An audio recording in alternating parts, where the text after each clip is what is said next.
Thanks for joining us Santosh sir. Santosh sir, बाजार की ये जो आंधी तूफान सुनामी थी, थम गई है, थमती दिख रही है, या अभी इसका एक झटका और बाकी है? आफ्टर इफेक्ट्स या आफ्टर शॉक्स जो कहते हैं, क्या अभी वो भी आने बाकी हैं? मुझे लग रहा है अलेक्स जी अभी बाकी है, शायद कुछ देखने से ऐसा लग रहा है, क्योंकि अगर आप फ्यूचर लेवल्स को देखेंगे निफ्टी पे और बैंक निफ्टी पे, तो अपने जो की रेजिस्टेंस हैं जहां पर शुक्रवार को फिर से मार्केट ने एक शॉर्ट ओपन किया था, आज लगभग उन लेवल्स के पास जाकर वापस नीचे आ गया है। तो ये दर्शाता है कि जो रिकवरी थी वो फिर से जो है उसमें सेल ऑफ आया है, रिकवरी सस्टेन नहीं कर रही है। इस चीज़ को ध्यान रखना बहुत ज़रूरी है कि निफ्टी पे 17,760 से लेकर 17 तकरीबन 790 कह लें या 17,800 कह लें, अगर ऊपर का भाव देख लें तो वहाँ पर बहुत ज़रूरी है आपको कि उस जगह पर देखें किस तरह से निफ्टी बिहेव कर रहा है, क्योंकि उस जगह पे शॉर्ट क्रिएटेड हैं लास्ट ट्रेडिंग सेशन में, और उसके पहले से मैं जैसे लास्ट एक्सपायरी में शॉर्ट क्रिएटेड थे, इस एक्सपायरी में भी क्रिएट कर रखा है। तो देखना होगा कि जो फर्स्ट लेवल ऑफ टेस्ट होता है, लिटमस टेस्ट जिसे हम कहते हैं, उस पे मार्केट किस तरह से बिहेव करता है। बैंक निफ्टी में देख लें तो तकरीबन 41,100 के आसपास वहाँ पर कुछ ना कुछ शॉर्ट्स क्रिएटेड हैं। तो वहाँ पर देखना होगा कि किस तरह से आज थोड़े से लेवल ऊपर गए थे, लेकिन वहाँ पर सस्टेन नहीं हो रहा। सस्टेन होना उन लेवल्स पे जहाँ पर मार्केट प्रीवियस सेशंस में शॉर्ट क्रिएट करके गया है, बहुत ज़रूरी है उसके ऊपर रुक जाए, तब हम ऐसा मानेंगे कि शायद जो है निफ्टी पे तेज़ी आ सकती है।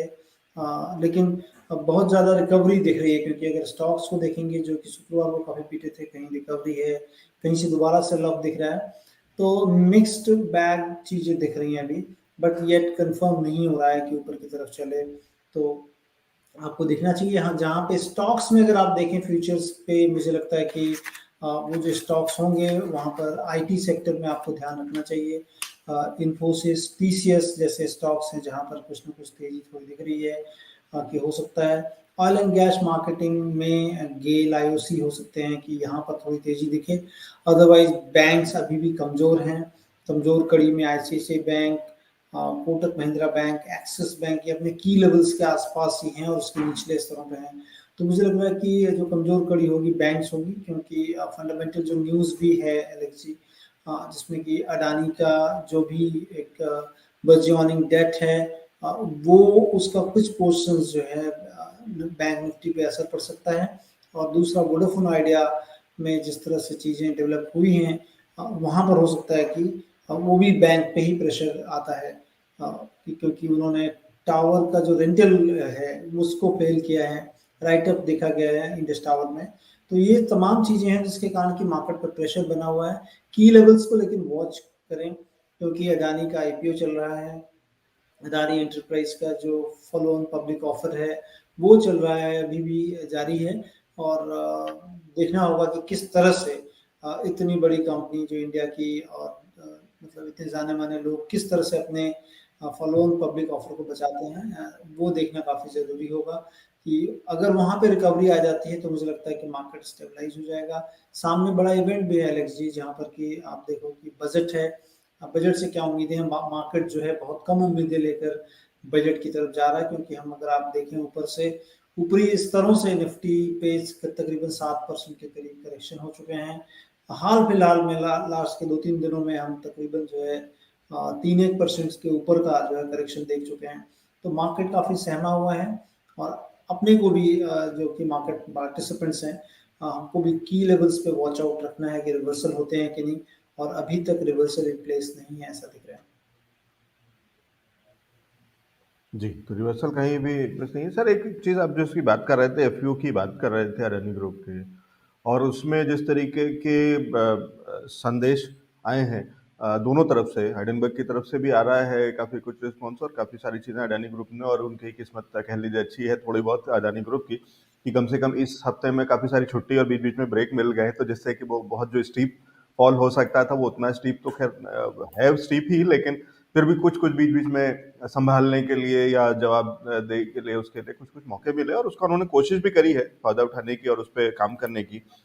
और एक इंटरेस्टिंग चीज़ जो अदानी ग्रुप के सीएफओ शायद हैं, वो उन्होंने जो इस तरीके के बयान जारी करे, तो उसमें उन्होंने वो बहुत इंटरेस्टिंग तरीके से कहा है कि उन्हें पूरा कॉन्फिडेंस है, ना शेड्यूल चेंज कर रहे हैं, ना प्राइस बैंड चेंज कर रहे हैं। कैसे हो सकता है सर ये, इसकी संभावना कुछ समझ में आती है? कोई ऐसा तरीका को लगता है कि जहां 28-50 के आसपास इस समय अडानी एंटरप्राइजेस के स्टॉक के भाव चल रहा है बाजार के अंदर में, वहाँ एफपीओ के जो मिनिमम बैंड की भी बात करें, उसके लोअर लेवल्स की भी, तो वो भी इससे काफी ऊपर है। कहाँ से ये निवेश आ सकता है, कैसे आ सकता है? देखिए अलग जी, ये निवेश आना तो मुश्किल होगा अगर प्राइस, मार्केट प्राइस अगर नीचे है तो, क्योंकि लास्ट शुक्रवार तक देखा था मैंने, बहुत ही कम, बहुत ही म्यूटेड रिस्पॉन्स थे, क्योंकि ऑलरेडी प्राइस नीचे चल रहा है और इतनी सारी जो है बातें चल रही हैं, तो इसमें क्या है कि इन्वेस्टर्स कम्युनिटी थोड़ी सहमी सी दिख रही है। जो क्यूआईबी पोर्शन था ओवर सब्सक्राइब हो गया था, वो पहले ही ओवर, उन्होंने पहले ही पैसे डाल दिए थे। लेकिन जो भी रिटेल इन्वेस्टर्स हैं या उसके बाद एचएनआई इन्वेस्टर्स हैं, वहाँ से अभी भी म्यूटेड जो है रिस्पॉन्स है। तो इसमें एक ही चीज़ हो सकती है कि अडानी एंटरप्राइज के भाव को बढ़ाना पड़ेगा, जो जो लोअर बैंड प्राइस है उसके ऊपर ले जाएंगे, तभी कहीं ना कहीं से मार्केट को भी भरोसा होगा और जो इन्वेस्टर्स को भी भरोसा होगा कि इसमें निवेश किया जाए या नहीं। मुझे लगता है कि तब तक ये असमंजस जैसी स्थिति है बनी रहेगी, जब तक भाव नीचे हैं तब तक तो उनके लिए पॉसिबल नहीं होगा शायद कि ऐसे लोगों को ले आ सकें, या फिर तो इसीलिए मैं कहता हूँ कि मार्केट को देखना बहुत ज़रूरी है आज। Today will be the very crucial day for market की मेक इट ब्रेक इट। पहले ऑलरेडी हम काफ़ी ब्रेक कर चुके हैं, लेकिन अडानी के फ्रंट से अगर कोई भी न्यूज़ नेगेटिव आ जाती है कि उनका आईपीओ सक्सेसफुल नहीं होता है, तो that will give a dampener effect to the market, और उस केस में मार्केट में काफ़ी भारी गिरावट हो सकती है अलेक्स जी। और ऑलरेडी शॉर्ट क्रिएटेड है, जैसा मैंने आपको बताया, बहुत सारे हैवी शॉर्ट्स क्रिएटेड हैं ऑलरेडी। तो ये चीज़ जैसे कि डू और डाई जैसी सिचुएशंस एटलीस्ट अडानी के लिए है। इंडिया की इतनी बड़ी कंपनी हो या फिर दुनिया में इतने बड़े नाम था उनका कि ये जो है टॉप 10 के अंदर आ गए थे, अंबानी को काफ़ी पीछे छोड़ दिया था। तो ये सारी चीज़ें हैं, किस तरह से मार्केट होता है, मुझे लगता है कि एक बड़ी मतलब अगर नहीं होता है तो बड़ा सुनामी जैसा कुछ आ सकता है, क्योंकि it will be a disturbing kind of financial situations for any company to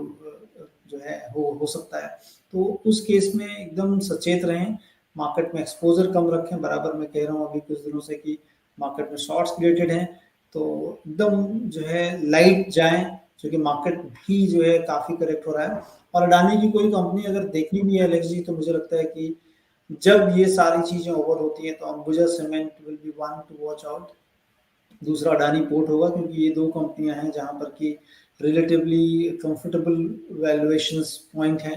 और फर्दर अगर गिरावट होती है, समझिए कि 20 से 30% अगर इन स्टॉक्स में, तो I think one should look for, because ऐसा तो नहीं है कि बिजनेसेस खत्म हो जाएंगे या चले जाएंगे, खत्म हो गया। हाँ, एक सेंटिमेंट ड्रिवन है जहां पर कि वैल्यू आपको मिलेगी, तो वो चीज़ ध्यान रखना चाहिए। But for the time being situations जो है वो काफ़ी डैम्पनर है अभी।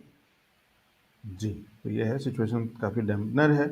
और इंटरेस्टिंग चीज़ है कि जिस सेंटीमेंट पे मुझे सीमेंट जो हम सामने देख रहे हैं 6 महीने में, वो इसी सेंटीमेंट पे ऊपर आया था कि अडानी ग्रुप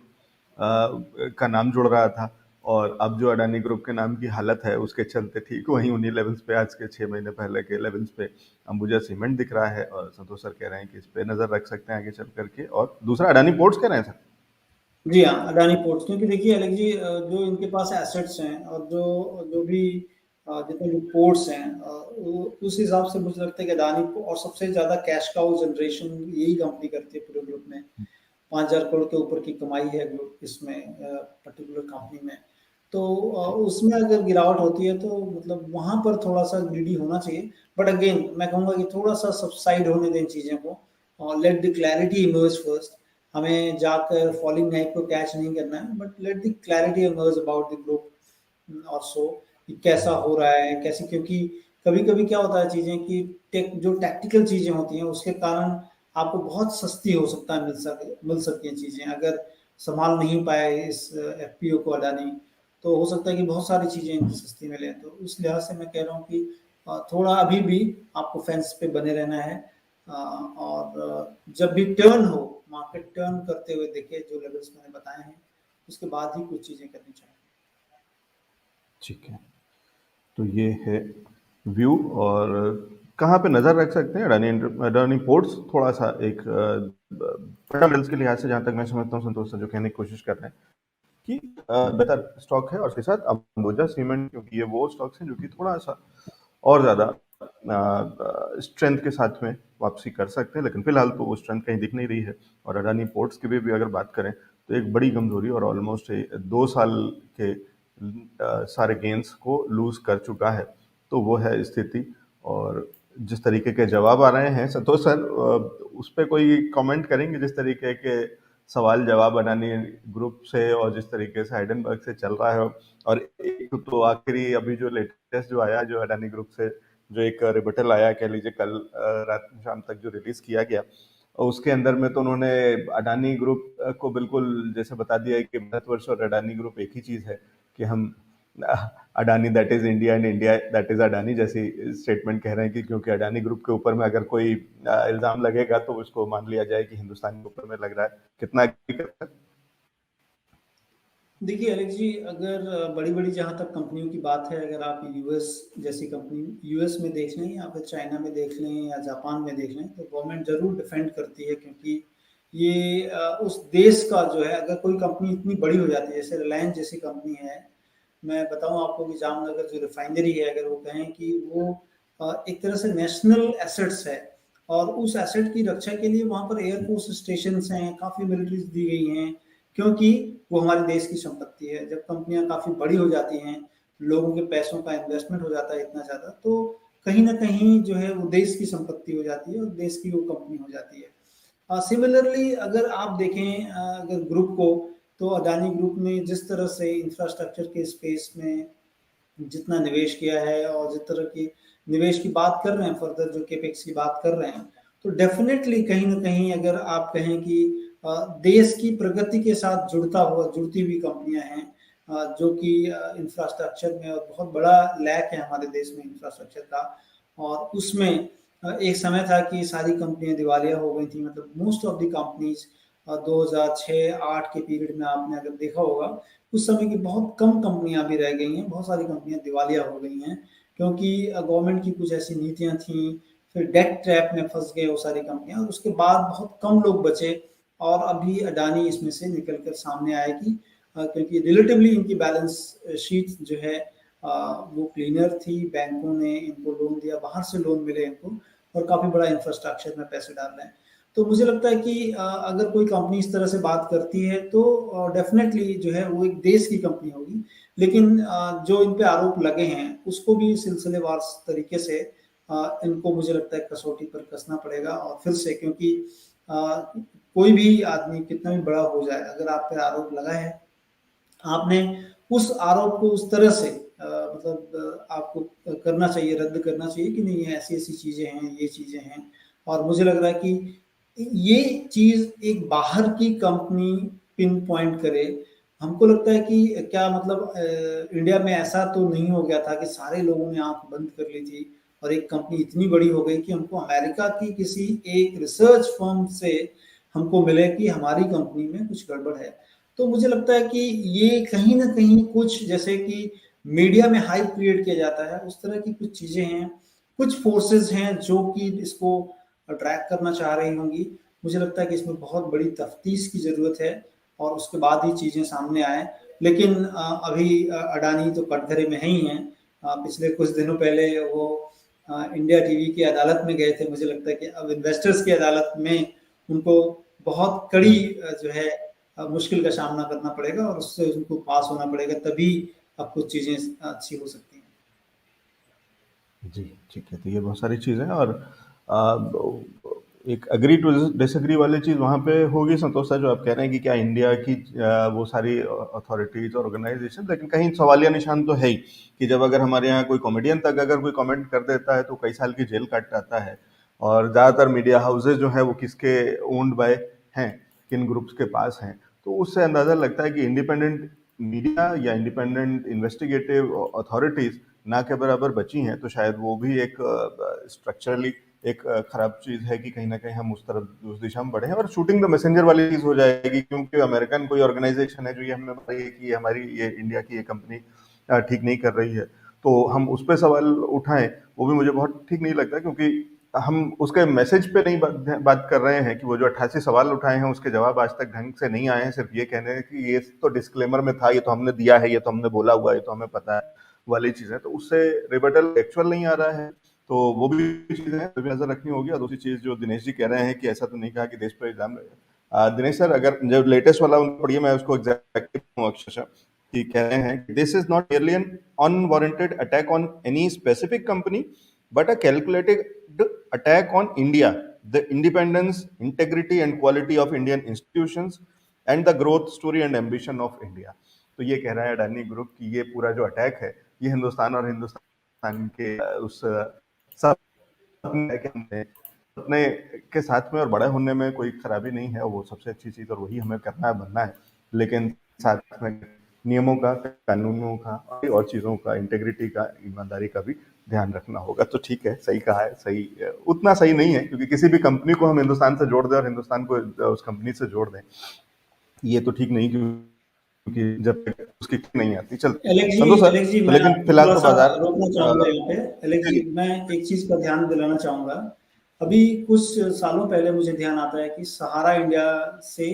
कुछ चीज़ें बाहर निकली थी इस तरह से कि इसमें काफ़ी बड़े घोटाले हुए हैं और अभी तक लोगों के पैसे फँसे हुए हैं उसमें। उसमें देखिए, सहारा इंडिया को अगर देखा जाए तो सहारा इंडिया से जब सेबी ने जब उन पे शिकंजा कसना चालू किया, तो सहारा इंडिया ने क्या किया, जब उनसे डॉक्यूमेंट्स मांगे गए तो उनकी सेबी के ऑफिस के सामने कई गाड़ियों का पिटारा उन्होंने खड़ा कर दिया कि ये ट्रक डॉक्यूमेंट्स ट्रक हैं, ले जाकर के खड़े कर दिए ढेर आप से। देख लो। हाँ, तो और फिर जब और वो जवाब देते थे न्यूज़पेपर में,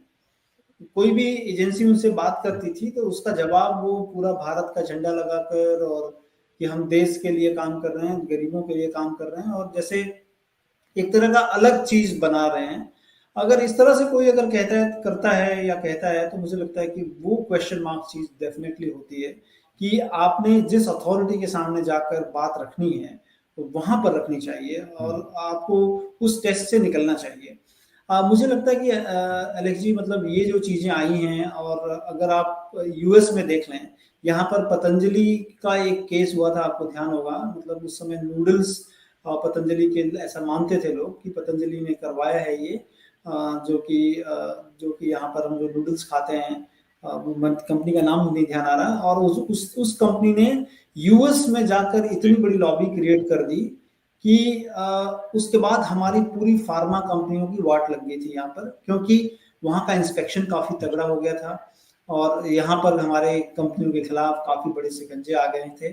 तो डेफिनेटली अब ये जांच का विषय होना चाहिए। इसमें मुझे लगता है कि गवर्नमेंट ऑफ इंडिया को भी कहीं ना कहीं इंटरफेयर करना चाहिए कि आखिर चीज क्या है, वास्तविक चीज क्या है। देखना चाहिए कि हमारी कंपनी खराब है कि बाहर से लोग खराब कर रहे हैं, क्योंकि ये आपके खिलाफ कहीं षड्यंत्र तो नहीं है। ये भी एक मतलब एक आईना हो सकता है, क्योंकि आप बाहर से जब भी चीजें इस तरह की उठाई जाती है तो एक बहुत बड़ी लॉबी है। डेफिनेटली है, मैं मानता हूँ इस चीज को कि बहुत बड़ी लॉबी है जो कि आपके अगेंस्ट खड़ी हो सकती है ठीक है, और और आपको सर ऐसी आप जो कह चीज रहे हैं ना, ये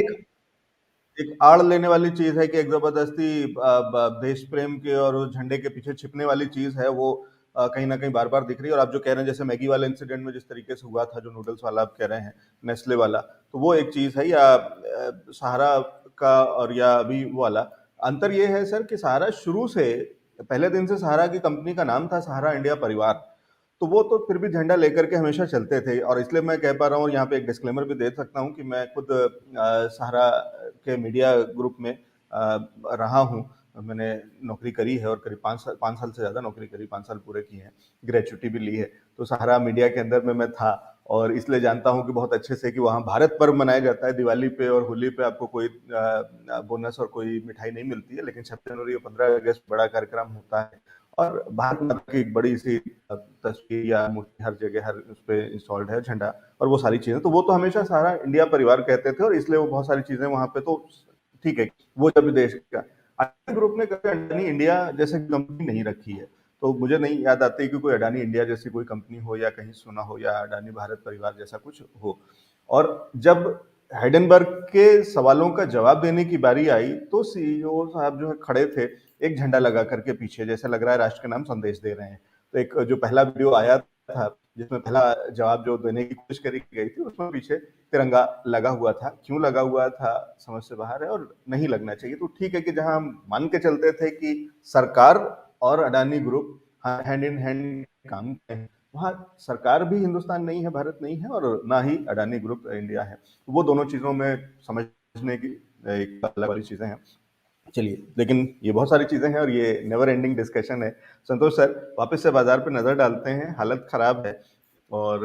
बहुत सारी समस्याएँ। इस समय कुछ भी करना है या बिल्कुल सिट टाइट करना है या पोर्टफोलियो खाली करना है? करना क्या चाहिए किसी भी आम रिटेलर को? नहीं एलेक्स जी, अभी मुझे लगता है कि वेट एंड वॉच करना चाहिए क्योंकि काफ़ी बड़ा टर्मोइल है। और दूसरी चीज़, अभी तक जो यूएस और यूरोपियन नेशंस में जो रिसेशन की चिंताएं हैं, ऑल्दो कम हो सकती हैं, लेकिन ये साल शायद टफ हो सकता है